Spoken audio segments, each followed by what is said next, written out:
अब हम लोग पढ़ेंगे रिफ्रैक्टिव इंडेक्स। तो ये जो इस चैप्टर का ना बहुत ही इम्पोर्टेंट टॉपिक है, इसको हम लोग अच्छा से समझेंगे। तो अभी हम लोग पढ़े थे स्नेल्स लॉ में कि the ratio of sine i to the sine r equal to constant. तो इसी कांस्टेंट को हम लोग बोलते हैं रिफ्रैक्टिव इंडेक्स। क्या बोलते हैं इसको? Refractive index. यानी sine r i by sine r equal to जो कांस्टेंट है, इसी को बोलते हैं क्या? Refractive index. ठीक है, क्या पढ़ते हैं इसको? Refractive index. और इसको लिखते हैं एन से। किससे लिखते हैं? एन से। तो रिफ्रैक्टिव इंडेक्स को किससे लिखते हैं? एन से। तो रिफ्रैक्टिव इंडेक्स हमें बताता क्या है, तो सुनिए। तो जब लाइट एक मीडियम से दूसरे मीडियम में जब इंटर करता है ना, तो वो बेंड हो जाता है। क्या हो जाता है? बेंड हो जाता है। अब वो बेंड कितना गुना ज़्यादा हुआ है कि कम हुआ है पहले मीडियम की रिस्पेक्ट में, वो हमें कौन बताता है? Refractive index. ठीक है, एक बार इसको फिर से सुनिए। रिफ्रैक्टिव इंडेक्स हमें क्या बताता है? तो जब लाइट एक मीडियम से दूसरे मीडियम में जाएगा तो बेंड हो जाएगा। तो कितना गुना ज़्यादा बेंड हुआ या कितना गुना कम बेंड हुआ पहले मीडियम की तुलना में, ये हमें कौन बताता है? Refractive index. ठीक है, और रिफ्रैक्टिव इंडेक्स दो तरह का होता है। इसका टाइप्स क्या है? दो। एगो एब्सोल्यूट रिफ्रैक्टिव इंडेक्स, एक होता है रिलेटिव रिफ्रैक्टिव इंडेक्स। तो ये एब्सोल्यूट रिफ्रैक्टिव इंडेक्स किसको बोलते हैं? तो देखिए, it is the ratio of speed of light in vacuum to the speed of light in medium. इसको बोलते हैं क्या?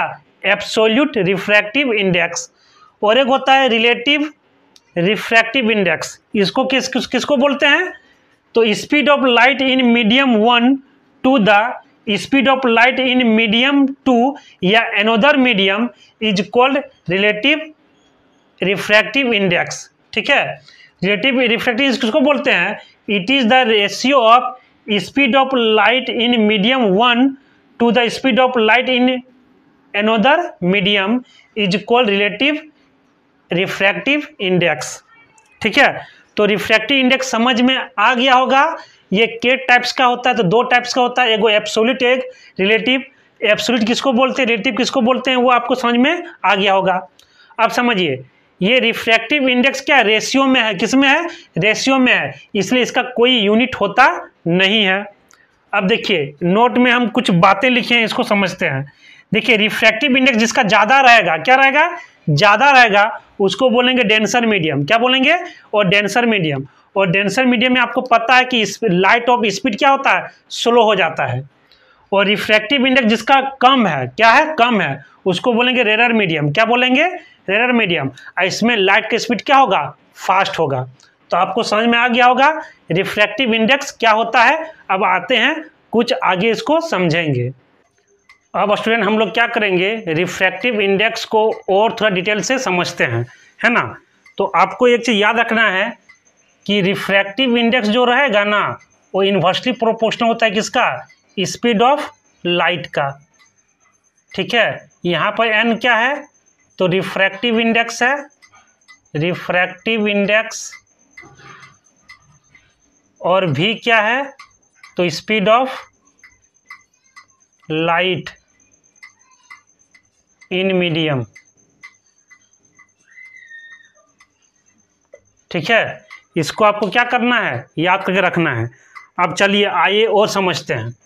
तो देखिए, ये एक ट्रांसपेरेंट सरफेस है, इस पर लाइट ओब्लिकली पड़ा और यहाँ पर नॉर्मल है, और ये नॉर्मल की टुवर्ड क्या हो गया? बेंड हो गया। ठीक है, ये मीडियम 1 है और ये मीडियम 2 है। मीडियम 1 में स्पीड ऑफ लाइट तुम्हारा v1 है और मीडियम 2 में स्पीड ऑफ लाइट क्या है? v2 है ना। अब यहाँ पर अच्छा से आपको समझना है। ठीक है, इसको लिखेंगे n, और ये 2 जो है ना, पहले 2 को लिखेंगे, उसके बाद इस 1 को लिखेंगे। इसको पढ़ते हैं refractive index of medium 2 with respect to with respect to medium 1।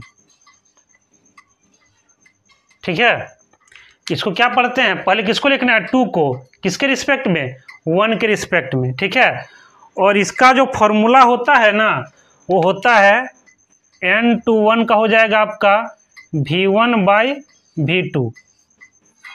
ठीक है, इसका जो इस रिफ्रैक्टिव इंडेक्स का ये जो फॉर्मूला क्या हो जाएगा, यहाँ पर v1 लग जाएगा, यहाँ 2 है तो यहाँ 1 लिखेंगे, यहाँ 1 है तो यहाँ 2 लिखेंगे। अब ये कैसे आया उसको समझते हैं। तो देखिए इसको कैसे समझा रहे हैं, वो चीज़ आपको समझना है। यहाँ पर देखिए इस मीडियम 1 में, इस मीडियम 1 का भी रिफ्रैक्टिव इंडेक्स होगा, है ना, उसको हम लिखते हैं n1 से। किस लिख दिए, n1 से।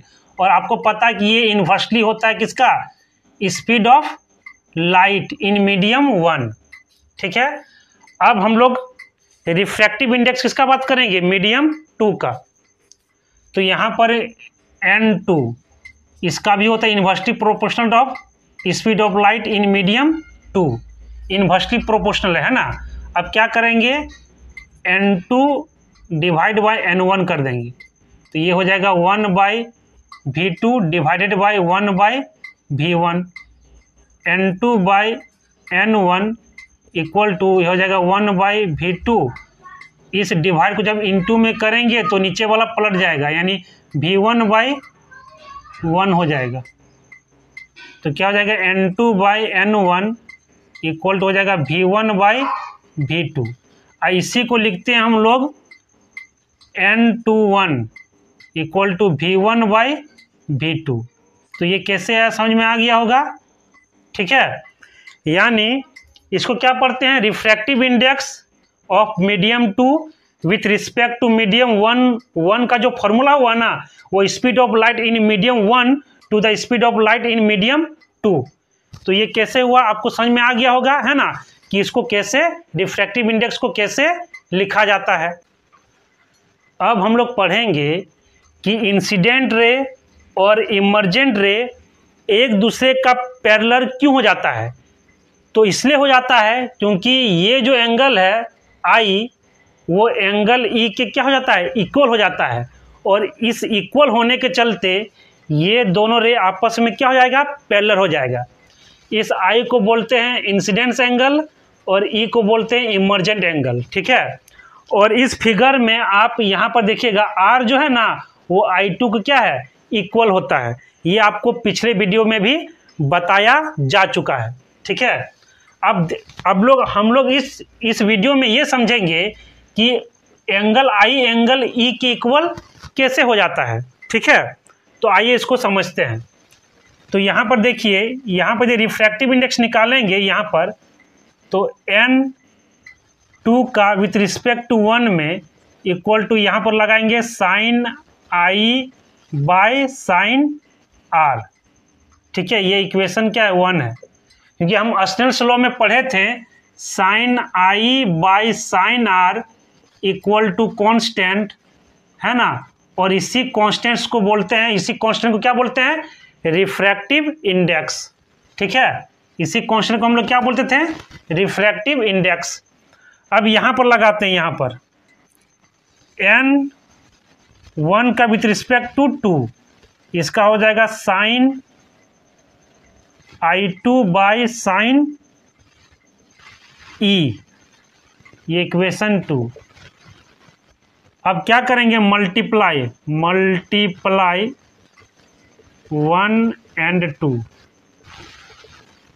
क्या हो जाएगा, इधर हो जाएगा n21 into n12 equal to sine i by sine r into sine I2 by sine e. ठीक है, इसको कैसे लिखते हैं, स्पीड ऑफ लाइट के फॉर्म में। यहाँ 2 है तो यहाँ लिखेंगे 1, और यहाँ 1 है तो ये लिखेंगे 2 इंटू, यहाँ 1 है तो क्या लिखेंगे 2, और 2 है तो यहाँ लिखेंगे 1। ठीक है, इधर हो गया sine i by sine r into sine I2 by sine e. तो यहाँ से देखिए ये V1 V2 कट गया, और ये I2 आर्क इक्वल है, I2 आर्क इक्वल है, ये कट गया तो बचा इधर 1, इधर बचा आपका sine I by sine E। अब क्या करेंगे, क्रॉस मल्टीप्लाई करेंगे, यहाँ कुछ नहीं मतलब 1 है, यानी sine I equal to sine E, यहाँ साइन साइन खत्म तो I इक्वल टू E, यानी angle I equal to angle E हो गया। ठीक है, तो हम लोग क्या समझे कि इंसिडेंस एंगल्स जो है ना, इंसिडेंस एंगल वो इमर्जेंट एंगल की इक्वल है, जिसके चलते इंसिडेंट रे और इमर्जेंट रे दोनों एक दूसरे का क्या हो जाएगा, पैरेलल हो जाएगा।